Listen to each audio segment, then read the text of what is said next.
Hi, and welcome to this last episode of Talking Fertility for 2018. I can't believe it's nearly Christmas already, how the year has flown. And I've really enjoyed being with you every Monday morning, talking all things fertility for the whole of 2018. Now, you have to excuse me, my voice today. I have copped a Christmas cold, so bear with me. But today I'll be talking about Christmas and how you can make this one really enjoyable, even when you're struggling to conceive. Because talking from personal and professional experience, Christmas can be a difficult time when you are trying to fall pregnant. There's images of happy families, of babies, of children, of toys, all over our TV screens, all in the shops, full of toy sales and mums and bubs. When all that's on your Christmas list is a baby, these powerful images can be really difficult to deal with. And let's not forget those well-meaning relatives that casually ask, so when are you two going to have kids?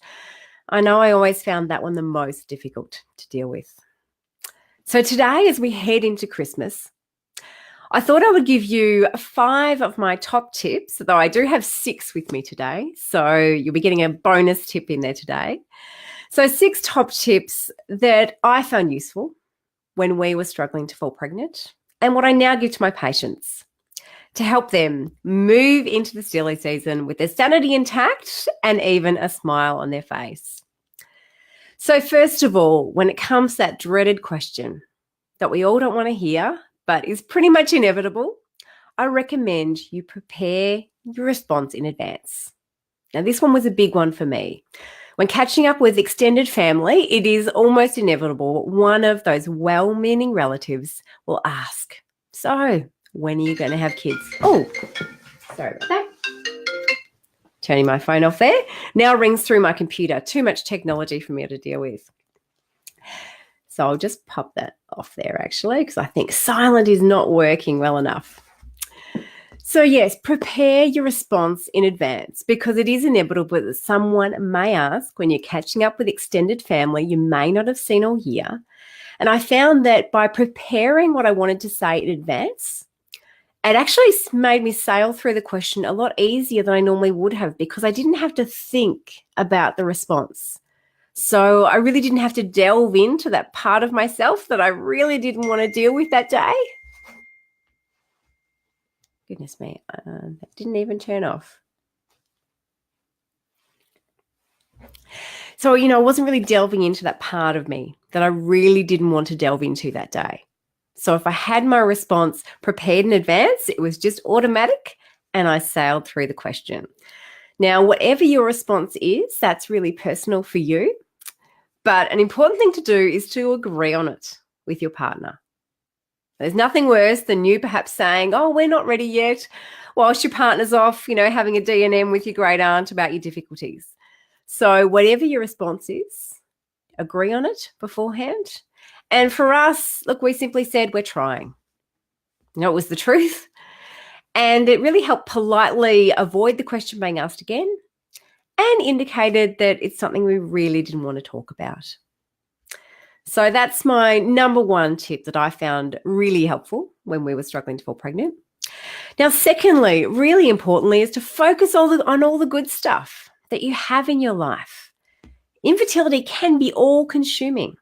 We can often focus so much on what we don't have that we forget to enjoy and appreciate the wonderful stuff that we do. Whether it's family and friends or your partner or even your fur baby. I know cuddles with my fur baby always helped and they still do. But really focus on all the loving influences that you already have in your life and cherish them and enjoy them this holiday season. And also your favorite activities. It doesn't have to be people. Write a list of all the things that you enjoy doing.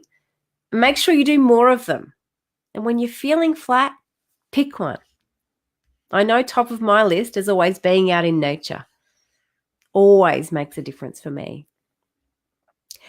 Now, thirdly, remove yourself if you need. Be kind to yourself. If all the happy families get too much to deal with, remove yourself. Instead of hitting the shops, perhaps shop online. If you don't feel like going to that afternoon Christmas function with all your colleagues' families, go to the after-work drinks instead.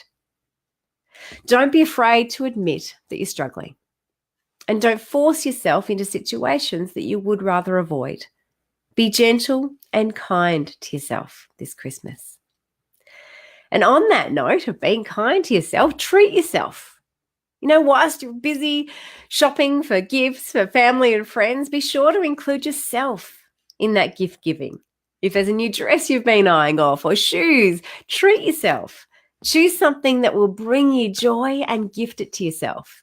It doesn't need to be lavish or expensive, although it can be if you want it to be, but just something to recognize and appreciate you, just for you.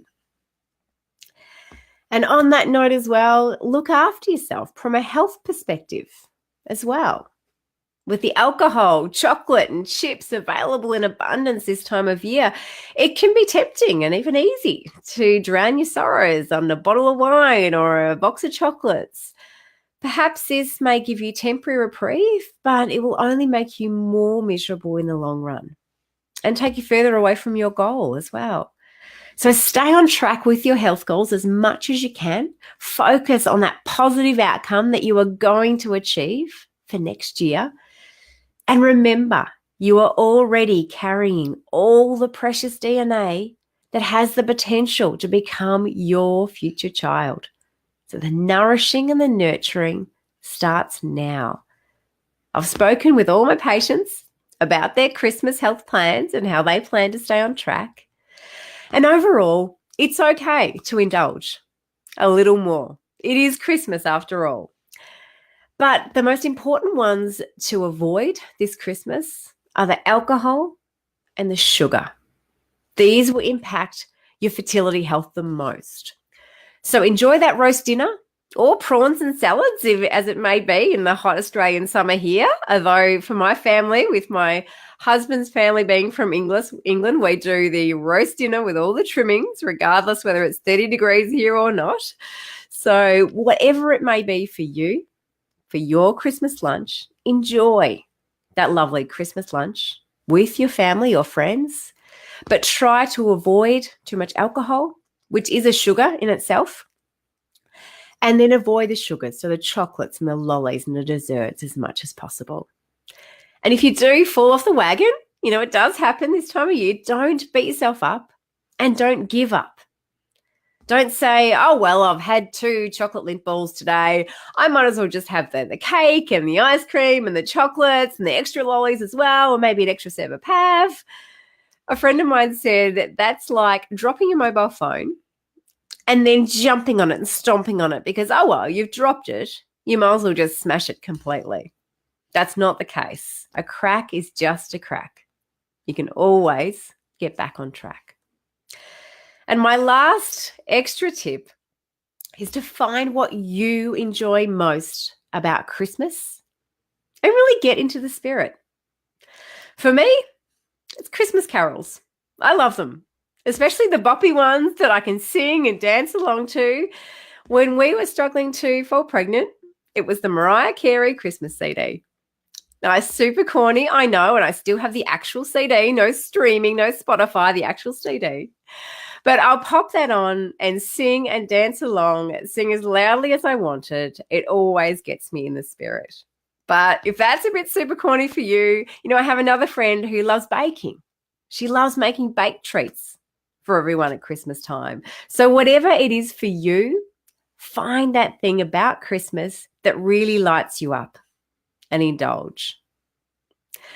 So I hope that gives you some ideas to help you enjoy this Christmas, regardless of where you are on your fertility journey. I've really enjoyed being with you for Talking Fertility throughout 2018. And I wanted to take this opportunity to wish you a very Merry Christmas and a wonderfully happy New Year. And if all you want in 2019 is to conceive and carry your healthy baby, I have something very exciting coming up for the new year. So do stay tuned for that. In the meantime, Be sure to download your free Your Fertile Pantry checklist. You can find it at tashajennings.com.au/checklist, where I outline the things that you may have in your pantry right now that might be harming your fertility health. Because what you have in your pantry right now is having a direct impact on your ability to conceive and carry your healthy baby. So grab your free Your Fertile Pantry checklist at tashajennings.com.au/checklist, where I give you some simple swaps you can make to start you on the right track to conceiving and carrying your healthy baby. Merry Christmas, and I look forward to seeing you with some exciting news in 2019.